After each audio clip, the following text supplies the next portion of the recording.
നമസ്കാരം, എൻ്റെ പേര് രശ്മി. ഞാൻ SVT ഹോസ്പിറ്റലിലെ ചൈൽഡ് ഡെവലപ്മെൻറ്റൽ തെറാപ്പിസ്റ്റാണ്. ഞാൻ ഇന്നിവിടെ നിങ്ങൾക്ക് മുന്നേ ഷെയർ ചെയ്യാൻ ഉദ്ദേശിക്കുന്നത് ഡെവലപ്മെൻറ്റൽ അസസ്മെൻറ്റിൻ്റെ നീഡ് എന്നതിനെ പറ്റിയിട്ടാണ്. അപ്പോൾ പല പാരൻസിനും അറിയില്ല കുട്ടികളുടെ ഡെവലപ്മെൻറ്റിൻ്റെ അസസ്മെൻറ്റ് നമ്മൾ മന്ത്ലി നോക്കുന്നത് നല്ലതാണോ, അല്ലെങ്കിൽ എന്തിനാണ് നമ്മൾ നോക്കുന്നത് എന്ന കുറേ ഡൗട്ട്സ് ഉണ്ട്. അപ്പോൾ അത് ഒന്ന് ക്ലിയർ ഔട്ട് ചെയ്യാനാണ് ഞാൻ ഉദ്ദേശിക്കുന്നത്. അപ്പോൾ നമുക്കറിയാം ഡെവലപ്മെൻറ്റൽ അസസ്മെൻറ്റ് എന്ന് പറയുന്നത് ഓരോ കുഞ്ഞിനും അവരുടേതായ രീതിയിലുള്ള ഡെവലപ്മെൻറ്റ്സ് ആയിരിക്കും പോകുന്നത്. ഫസ്റ്റ് ഓഫ് ഓൾ ഞാൻ പറയാൻ ആഗ്രഹിക്കുന്നത് ഓരോ കുട്ടികളും യുണീക്കാണ്. അപ്പോൾ നമ്മൾ ഒരു കമ്പാരിസൺ അങ്ങനെ വെക്കാനായിട്ട് നമുക്ക് പാടില്ല. അപ്പോൾ ഇന്ന കുട്ടി ചെയ്യുന്നത് എൻ്റെ കുഞ്ഞ് ചെയ്യുന്നില്ല എന്നൊരു കമ്പാരിസൺ നമ്മൾ ഒരിക്കലും ചെയ്യാനായിട്ട് പാടില്ല.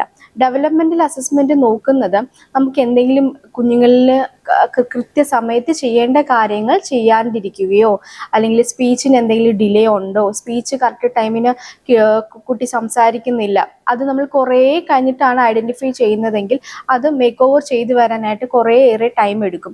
സോ നമ്മൾ കൃത്യമായിട്ട് തന്നെ കുഞ്ഞുങ്ങളുടെ ഡെവലപ്മെൻറ്റ്സ് മന്ത്ലി വൺസ് നമ്മൾ നോക്കുകയാണെങ്കിൽ നമുക്ക് ആ ഡിലേ നമുക്ക് ഒഴിവാക്കാനായിട്ട് സാധിക്കും. മാത്രമല്ല ആ കുട്ടികൾ ചെയ്യുന്ന ഇപ്പോൾ എന്തെങ്കിലും ഒരു ഡിലേ വന്നു കഴിഞ്ഞാൽ നമുക്കത് മേക്ക് ഓവർ, ഇപ്പോൾ തെറാപ്പിയിലൂടെ ആണെങ്കിലോ അല്ലെങ്കിൽ എന്തെങ്കിലും എക്സസൈസിലൂടെ ആണെങ്കിലോ നമുക്കത് മേക്ക് ഓവർ ചെയ്ത് പോകാനായിട്ട് പറ്റും. അപ്പോൾ നമുക്കറിയാം കുഞ്ഞുങ്ങൾ ജനിക്കുന്നത് നമുക്ക് രണ്ട് രീതിയിലാണ്. ഒന്ന് ടേം, പ്രീ ടേം കുഞ്ഞുങ്ങളും ജനിക്കാറുണ്ട്, നമുക്ക് മാസം തികഞ്ഞുള്ള കുട്ടികളും ജനിക്കുന്നുണ്ട്. അപ്പോൾ ഈ പ്രീ ടേം കുഞ്ഞുങ്ങളിലൊക്കെ കൂടുതലും ഡെവലപ്മെൻറ്റൽ ഡിലേ വരാനുള്ള ചാൻസസ് കൂടുതലാണ്. സോ അതുകൊണ്ട് തന്നെ ജനിച്ച് കഴിഞ്ഞ് മന്ത് മുതൽ തന്നെ നമ്മൾ അപ് ടു അറ്റ്ലീസ്റ്റ് 1 ഇയർ വരെയെങ്കിലും നമ്മൾ കുട്ടികളുടെ ഡെവലപ്മെൻറ്റ്സ് മന്ത്ലി വൺസ് നമ്മൾ നോക്കേണ്ടത് വളരെയധികം അത്യാവശ്യമാണ്. കാരണം നമ്മൾ ടേം ബേബീസ്, നമുക്ക് പ്രീ ടേം എന്ന് പറയുമ്പോൾ മാസം ആകുന്നതിന് മുന്നേ ജനിക്കുന്ന കുട്ടികളാണ്. സോ ആ ഒരു ഇപ്പോൾ 2 months മുന്നേ ഒക്കെ ഇപ്പോൾ 40 weeks ആണ് നമുക്ക് കംപ്ലീറ്റഡ് ടേം എന്ന് പറയുന്നത്. ഒരു 32-34 ജനിക്കുന്ന കുട്ടികളാണെങ്കിൽ അത്രയും വീക്സിൻ്റെ ഒരു ഡെവലപ്മെൻറ്റൽ ഡിലേ വരാനുള്ള ചാൻസസ് ഉണ്ട്. സോ ഈ 40 weeks ജനിക്കുന്ന കുട്ടികളിൽ ഉള്ള ഡെവലപ്മെൻറ്റ്സ് നമ്മൾ പ്രീ ടേം കുഞ്ഞുങ്ങളിൽ അതേപോലെ ആ ഒരു മന്ത് വൈസ് നമ്മൾ കൃത്യമായിട്ട് തന്നെ വരുന്നുണ്ടോ ഇല്ലയോ എന്നുള്ളത് നമ്മൾ ചെക്ക് ചെയ്യേണ്ടതും അത്യാവശ്യമാണ്.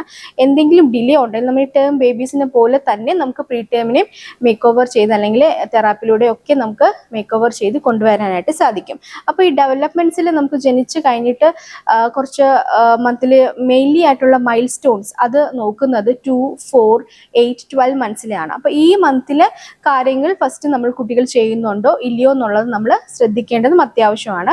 2 months വരുന്നത് സോഷ്യൽ സ്മൈൽ ആണ്. 4 months ആവുമ്പോൾ കുഞ്ഞുങ്ങളുടെ തല ഉറച്ചിരിക്കണം, ഹെഡ് കൺട്രോൾ അറ്റൈൻഡ് ആയിരിക്കണം. 8 months വരുമ്പോൾ സിറ്റിംഗ് അറ്റൈൻഡ് ആയിരിക്കും, സെൽഫ് സിറ്റിംഗ് അറ്റൈൻഡ് ആയിരിക്കണം.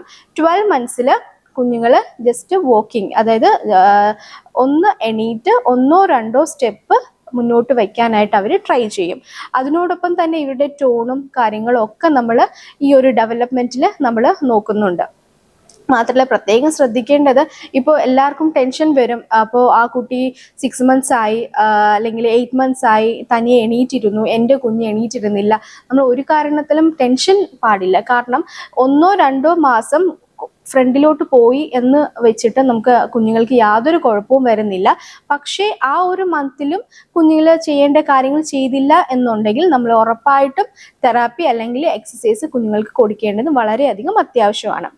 മാത്രമല്ല അതുപോലെ തന്നെ ഇപ്പോഴത്തെ നമ്മുടെ ഈ ജനറേഷനിൽ തന്നെ നമുക്കറിയാം കൂടുതലും ഗാഡ്ജറ്റ്സ് യൂസ് ചെയ്യുന്നുണ്ട്, മൊബൈൽ ഫോൺ യൂസ് ചെയ്യുന്നു, സ്ക്രീൻ ടൈം കൂടുതലാണ്. സോ അതൊക്കെ കൊണ്ടിട്ട് കുറേ അധികം ബുദ്ധിമുട്ടുകൾ കുഞ്ഞുങ്ങൾക്ക് വരുന്നുണ്ട്. അത് സ്പീച്ച് ഡിലേ, ഇൻഅറ്റൻഷൻ, അതായത് സ്കൂളിൽ പോകുന്ന കുട്ടികളാണെന്നുണ്ടെങ്കിൽ അറ്റൻഷൻ കുറവ്, പഠിക്കുന്നതിലുള്ള ബുദ്ധിമുട്ട്. അപ്പോൾ ഇത്രയും കാര്യങ്ങൾ നമ്മൾ കണ്ടുവരുന്നുണ്ട്. സോ അതുകൊണ്ട് തന്നെ നമുക്ക് ഈ കുഞ്ഞുങ്ങളുടെ ഡെവലപ്മെൻറ്റ്, ഇവരുടെ അറ്റൻഷൻ എത്രയുണ്ട്, മാത്രമല്ല നമ്മൾ പറയുന്ന കാര്യങ്ങൾ ശ്രദ്ധിക്കുന്നുണ്ട്, നമ്മളൊരു കമാൻഡ് കൊടുത്താൽ അവർ അനുസരിക്കുന്നുണ്ടോ, ഇവരെല്ലാം നമ്മളടുത്ത് ഓപ്പൺ അപ്പ് ആയിട്ട് സംസാരിക്കുന്നു, ഈ കാര്യങ്ങളെല്ലാം നമ്മൾ ഈ ഡെവലപ്മെൻറ്റ്സിൽ വരുന്നുണ്ട്. ഇവരുടെ സോഷ്യൽ കമ്മ്യൂണിക്കേഷൻ, ഇവരുടെ പിയർ ഗ്രൂപ്പ് ആക്ടിവിറ്റീസിൽ ഇവർ ആക്റ്റീവാണോ, അല്ലെങ്കിൽ സ്കൂളിൽ പോകുന്ന സമയത്ത് പഠിപ്പിക്കുന്ന സമയത്തുള്ള ശ്രദ്ധ എങ്ങനെയാണ്, അറ്റൻഷൻ കിട്ടാൻ എന്തെങ്കിലും ബുദ്ധിമുട്ടുണ്ടോ, ഈ വക കാര്യങ്ങളെല്ലാം തന്നെ നമ്മളിപ്പോൾ ഡെവലപ്മെൻറ്റിൽ നമ്മൾ നോക്കുന്നുണ്ട്.